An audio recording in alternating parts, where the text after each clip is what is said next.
Evans moves to the outside. Oh no! Castor Evans has blown up! He's into the wall! Oh, it's a horrible accident up into turn one. A big shunt, and that was an engine failure that pitched him into the wall. Castor Evans is out of the race. The others get through safely. Nobody else tangles, and there is Roger Penske. He cannot believe that. Gilles de Ferran is still out there, but Castor Evans has just crashed out in the most spectacular fashion at turn two, and I just hope he's okay. That was a big impact with the wall, and you can see him moving around in the cockpit. That's good news. But boy, I saw that looking out of our commentary box window, and it just saw the smoke, and it was instantaneously turning around and into the wall. Fairly quickly. Breck picks up the lead. Oh, and Zanardi. Oh, with a terrible crash. Yellow is out. Zanardi coming out in turn one, loses control of the car. Rest of the field, look at him slow down. There's debris all over that racetrack. They'll go down over the curbs if necessary. There's so much carbon fiber on that track. So he's by Cristiano going down into one. What a move by Bruno Junqueira, and we have a Big huge race. accident on the front straightaway. Several cars have come together and the track is blocked. There it is. Big accident. We saw cars flipping right in front of us as they came by. Red It's going to flag. be a red flag. One of the players' cars, Adrian Fernandez. Looks like Tora Takagi. Michel Jourdain. I think that's the Takagi that's upside down. That's Michael Andretti's onboard camera. There's Andretti. Jimmy That's Vasser. Jimmy Vasser's car upside down. Andretti coming to his aid. Carpentier, here comes Tagliani. There's Tora Takagi's Horrible machine. crash. Replay from our host broadcasters, Channel 10. Oh, Dominguez, the last car to arrive on the scene, scattering cars everywhere. Just a battering ram. Now look from Michael Andretti's onboard. See that? That's how bad the visibility is. You just can't see anything coming off a start like this. All the water in the air. We talked about that a little earlier, how difficult that is, and that's... Now, Gilles got nothing to lose, just needs to stay in front and win, as you mentioned, Paul. He needs the bad luck for Dixon to fall back to make this all happen. And he's got to be thinking inside his cockpit right now. Inside his helmet. Big crash! Major incident. Kenny Breck getting way high up into the fence.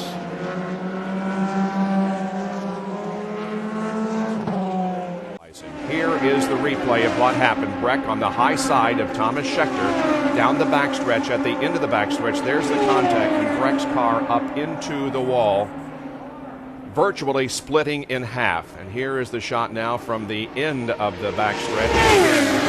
It's a crash very reminiscent of Davey Hamilton's accident here a few years ago, in which he sustained very severe leg damage.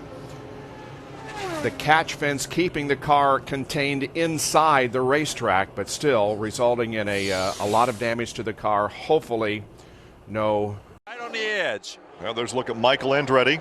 Oh, we got two cars involved. Franchitti, and is that the it's Barron car? Appears to be. Looks to be Franchitti and Barron. The fourth yellow of the afternoon here on lap 186. Wow. Heavy contact. That's Alex Barron. What a great ride he had going. Well, he certainly did. Here's a replay, and we picked it up after the crash. They've already made contact. Yeah, you can't see whether Franchitti spun and got up in front of. Oh, he's got a hurt foot. He's not feeling all that great. Number 10 spot, the number 12 car belongs to that man right there, Ryan Briscoe, and he too has had some moments in the race car that he'd like to forget.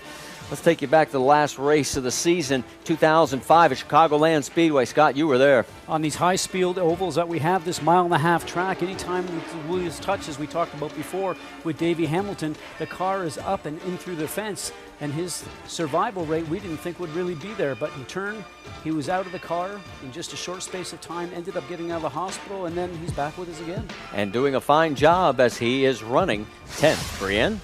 Couple of times early in the season at Houston, And in Monterrey, Mexico, they put that behind them. Great day for Catherine Legge. Dan Clark wants to salvage. Oh, huge crash. Huge crash. Oh, no. Huge incident. Huge incident. It's Catherine. Is it Catherine Legge's car? The PKV car number 20. Lots of shrapnel on the racetrack.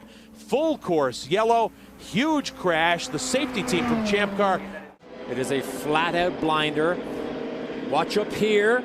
She's already off the track. She left the track, and then the car cleared up into the fence. Now, watch, the engine breaks off of the car. That's the engine right here. And the tub dispelling some of the energy. The wheels coming off. The best thing for a racing driver in a crash is that the bits begin to break off the racing car. You're held in the carbon fiber tub, which is the cocoon, which is your safety net, if you like. But that was a violent accident to Catherine Legge on the fastest corner on this racetrack. Redding can be flat in racing conditions. Right down low with Dan Weldon, Dario and Danica on the high side. And here comes Marco. Oh, look out! Airborne! Franchitti's upside down. Dixon is involved. The wheels touched. Weldon is involved. Airborne up here got up into the fence. We got him coming down. Look at this and watch the wheels. Now the left rear of the car on top, 27 car, and then the car on the right front wheel of Dan Weldon. Looked like Dan was just trying to move up towards the right just a little bit, and his right front wheel on his target machine got the Canadian Club machine up in the air.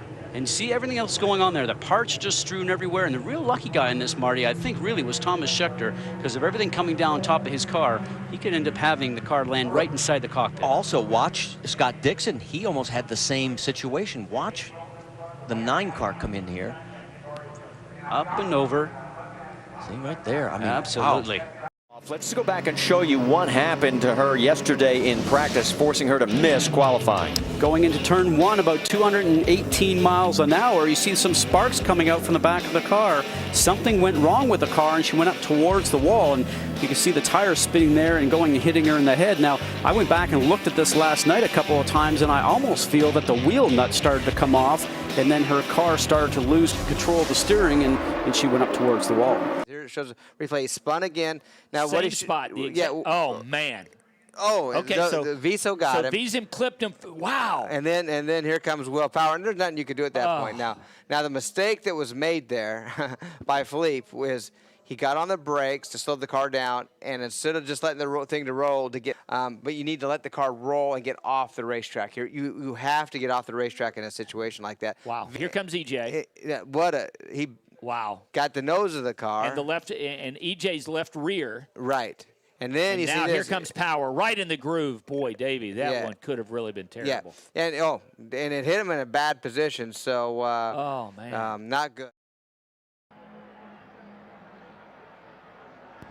Wow, horrifying accident. Look at the car going in the air. Mike Conway getting underneath Ryan Hunter-Reay into the catch fence and the north end.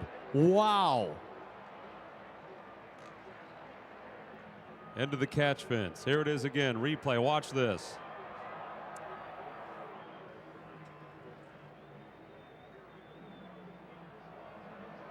Another replay. It's Mike Conway airborne into the catch fence. 2 cars, you saw him bottom out right there, and something it looks like may have broken, Kevin, as he was on the low side of the track. You saw the sparks when the car bottomed out, and then he just went straight up the track and made very hard contact there in turn number 2. Flames immediately coming out of the side of the car. There you go. It looked like something on the right rear broke on that car and just sent James Jakes. And you're right, it erupted in flames instantaneously. Big flames, not just a little one. These are big flames, and that's scary stuff. Who was that right behind? Was that Was that Alex Lloyd? I think it was. I think it was his teammate.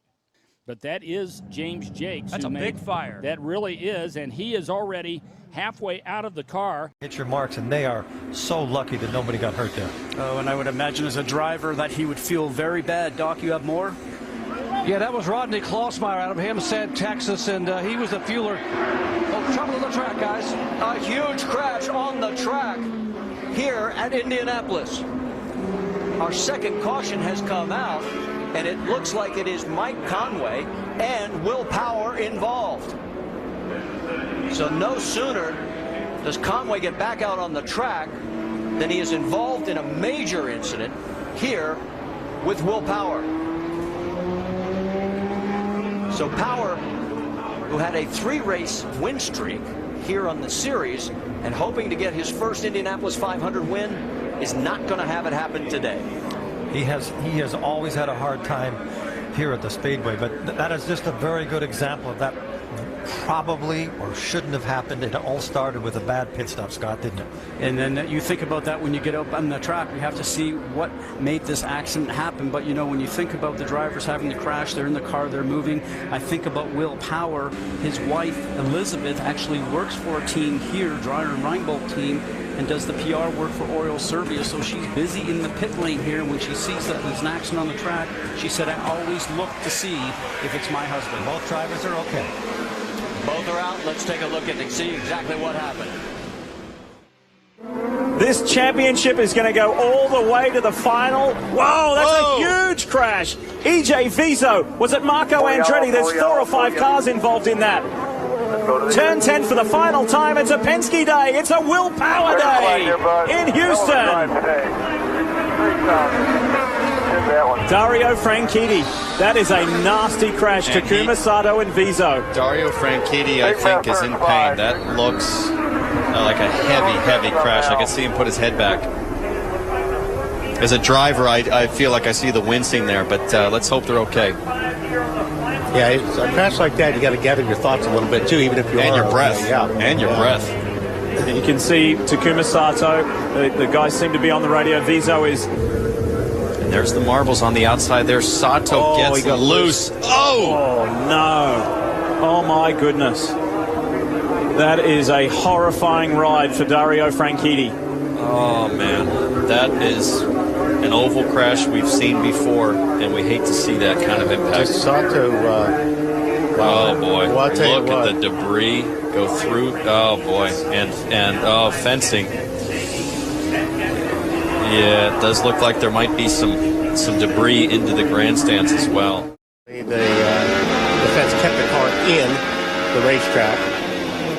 This is Graham Rahal arriving on the scene. Full course yellow, full course yellow. Can you get through there? So Sato gets loose, and Dario's got nowhere to go. That is a thundering blow. Yeah. That things might get a little bit loose for you. That's what happened to Will Power when I saw that 2 years ago in turn number 2. Ideally, I think you'd like to be low, in particular going into... Oh, we have a huge crash here on the track right now. It looks like Mikhail Aloshin. I'll have to look up who it is. I saw Aloshin earlier was running very close with Charlie Kimball and as well Sebastian Saavedra, but don't want to identify just yet who it is, as we have yet to identify. It looks like Marco Andretti may have been involved just by looking at the colors. Now, a few laps ago, I noticed, and indeed I do see Charlie Kimball in the car. He is moving. That is good news. But I did see, and he gives 2 thumbs up, does Charlie Kimball. Charlie Kimball gave 2 thumbs up in that 83 machine. I saw earlier that we saw Sebastian Saavedra running with those, but this is going to be Mikhail Aloshin. This is Sports Center. Oakville, Ontario's James Hinchcliffe was taken to hospital and underwent emergency surgery on his upper left thigh following a crash during an Indianapolis 500 practice run. Hinchcliffe had just posted a lap speed of 221 miles per hour when an apparent failure to his front right suspension sent him slamming into the wall on corner 3. After the crash, the 4-time IndyCar winner was awake when taken by ambulance to local hospital. The accident comes just a day after IndyCar sanctioned reduced speeds and increased downforce after having 3 drivers slip their cars within the last week. IndyCar temporarily shut down the track to conduct on how the safety equipment that is in the cars worked. As we see right here next to his head, that section of the tub is completely ground away. from sliding on the pavement. And I just wanted to replay here. See this again, Paul, because I wonder if Daly got his rear tire on that seam. I think he hadn't pitted yet, so he was on old tires and just. Yeah, I mean, you see this seam right here. So this sealer, those are two different sections of pavement that are joined with the sealer. And sometimes on old tires, when you hit that, it'll get a little wiggle in your car. And when you're on used rubbers, sometimes that could be the difference to flick you sideways. But one thing Connor's going to learn is when you get that sideways, it can hook on you. You know, if you're that sideways, you almost got to jump on the brakes because Rossi was that sideways for 10 laps just about. So, I mean, he was the last guy that was still out there on old tires and hadn't pitted yet. Hinchcliffe, in a way, and him have not pitted yet. So, in a way, having Newgarden's car there probably dampened Connor Daly's impact tremendously. Well, it probably saved him. You see reverse camera angle from Hinchcliffe's car. Got one in the fence. It's the snap that happens so quickly on board with Scott Dixon.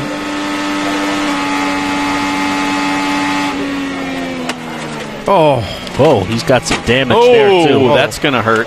That his right front wing is damaged for sure. Maybe suspension. Trouble. Oh my goodness, what a huge crash. Scott Dixon is in it.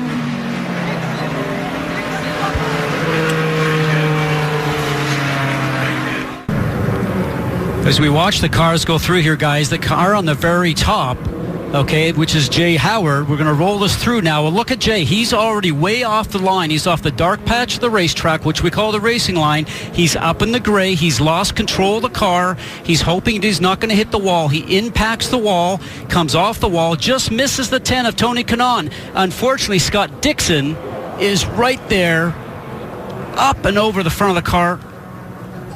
Car hits on the top of the wall. The safety cell on these cars, guys, I can't tell you how strong they are. An awful accident, but as we saw, Scott Dixon right there, hands away from the steering wheel. Boy, this is just bad timing on Dixon's part and incredible fortune with the way this car lands on top of the wall. Or he's incredibly fortunate.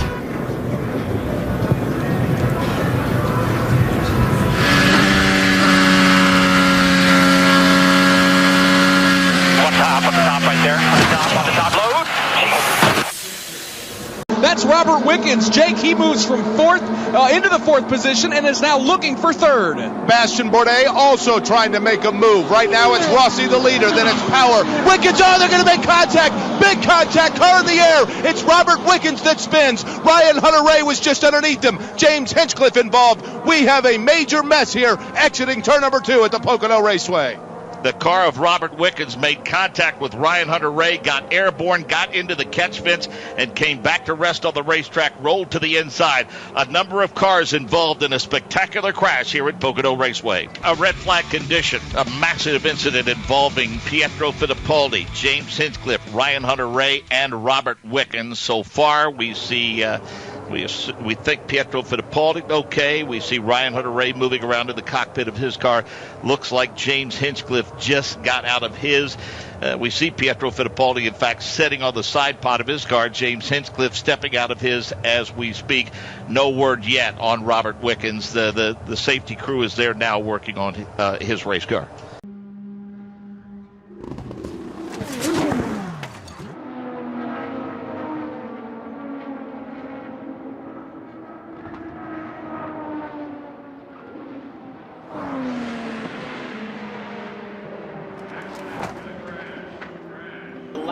Are not quick. 2:10 on that last lap for Dixon, 2:13 for Sato, and he's built a big gap. But Charlie Kimball is still in front of Sato, circulating much slower. Big crash into the attenuator. That's right, and that's Spencer Piggott. This is going to cause a red flag for sure because they're going to want to finish this under green.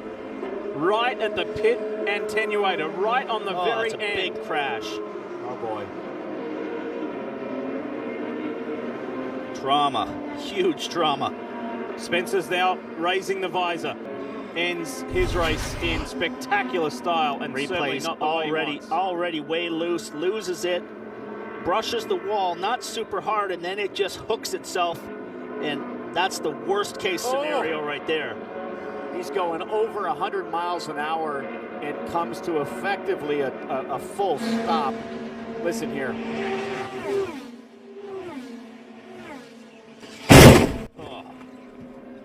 And that is why we have this new safer screen, because I really believe, Townsend, that just saved his life. Those tires, if those tires would have come over the top of the car and hit him in the head, yeah, who knows what would have happened. So he gets to see the target, and then he knows that he's in for a wallop of a hit. And that looks like the front end of the nose pretty heavily compromised. Let's see if my theory holds true. Oh boy. Almost went out of the park. It's right on board. It sounded like the throttle stuck.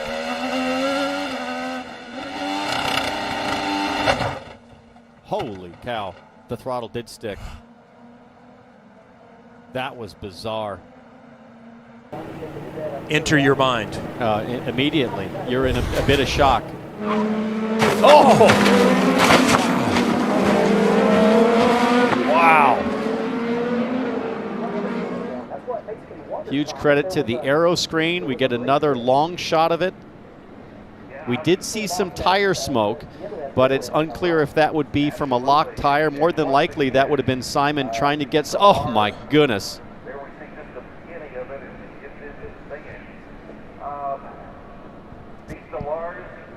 You can see his hands pulled back to his chest, probably grabbing his shoulder belts. And again, I'm going to go back to the good news of that. Caution's out. Newgarden, massive hit. Where's that, the kink? That is huge. That PPG Chevy. Look at the right side of it. We had just talked about that water that might linger in the exit curb, and I had said that, nobody had really gone for it yet. Nobody had trusted it enough. You can tell the way he's breathing. That was a big hit. Exit of the carousel. Here's the kink. Oh, it's an entry.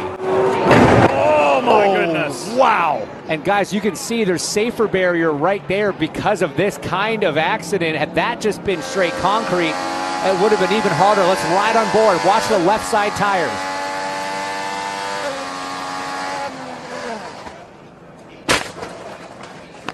And that is almost certainly a chassis completely destroyed.